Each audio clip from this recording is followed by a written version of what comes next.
नमस्कार दोस्तों, मैं लिप सिंह आपका हार्दिक स्वागत करता हूं। बेटा, आज हम पावरमाइंड डिजिटल प्लेटफॉर्म पर एक बहुत ही करंट इशू की बात करेंगे। ऐसा करंट इशू जिसने पूरे देश के ही नहीं पूरे विश्व के व्यापार को एक तरह से रोक दिया था।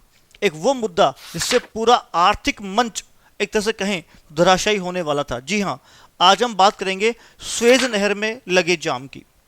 स्वेज नहर जिससे कि कहा जाता है कि पूरे आर्थिक व्यापार की धुरी कहा जाता है। ये वो स्वेज नहर है जिसके बारे में ये कहा जाता है कि ये स्वेज नहर विश्व की सबसे व्यस्तम नहरों में से एक है। जी हाँ, आपने देखा होगा कि इस स्वेज नहर में एक एवरग्रीन कंपनी का एवरगेवन जो जहाज है वो फंस गया था। फंसने का एकमात्र कारण जो बताया जा रहा है दोस्तों, बताया जा रहा है कि हवाओं का होना। कि हवाओं का वेग ज़्यादा था और ये जो है वो किनारे फंस गया। दरअसल वास्तव में इस नहर पर जो जहाज यहाँ पे प्रवाहित होते हैं, जहाज चलते हैं, उनकी स्पीड जो है वो या तो 11 से 12 किलोमीटर के आसपास रहती है, क्योंकि किनारे जब टूटे नहीं। ये जो जहाज है इस पर 20,000 जो कंटेनर्स थे, लगभग अगर हम कहें सीधा, ठीक है, कि ये जहाज है ये 2 लाख टन वजनी था। जी हाँ, तो जहाज इस नहर में फंस जाता है। बाद में इस नहर में इस जहाज के फंसने से पीछे समुद्रिक व्यापारिक जाम लग जाता है। आपने आज तक ट्रैफिक जाम सुना होगा, लेकिन यह पहली बार आपने सुना कि समुद्रिक व्यापारिक जाम किस प्रकार से होता है। ठीक है, इस जहाज में 25 चालक दल था जो भारतीय था।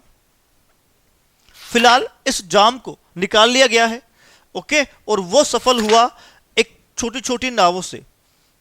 ठीक है, उन छोटे छोटे नावों को ट्रक बोट कहा जाता है। कभी ट्रक बोट पूछे आपसे तो कहना बेटा कि वो छोटी नावें जो बड़े जहाज को खींचने का काम करती है।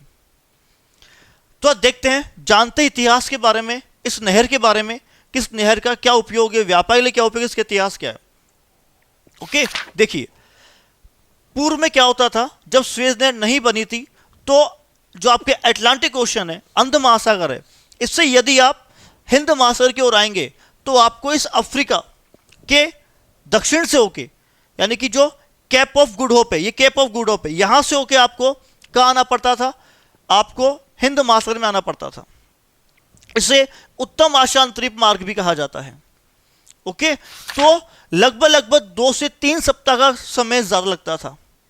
इसलिए 1859 में ब्रिटेन व फ्रांस के द्वारा मिस्र में एक शहर है स्वेज, यहां पर नहर का निर्माण कार्य शुरू किया गया। और इस नहर के निर्माण के लिए उन्होंने प्रसिद्ध इंजीनियर फर्डिनेंड डी लेप्सेप्स, जिनका संबंध अलेक्जेंड्रिया से, उन्हें बुलाया। मित्रों, ये जो नहर है, ये नहर भूमध्य सागर को लाल सागर से जोड़ती है। इसका आरंभिक बिंदु पोर्ट सईद है और अंतिम बिंदु इसका स्वेज बंदरगाह है। इस नहर को बनने में 10 साल लगे और 1869 को यह नहर बनकर स्टार्ट हो गई।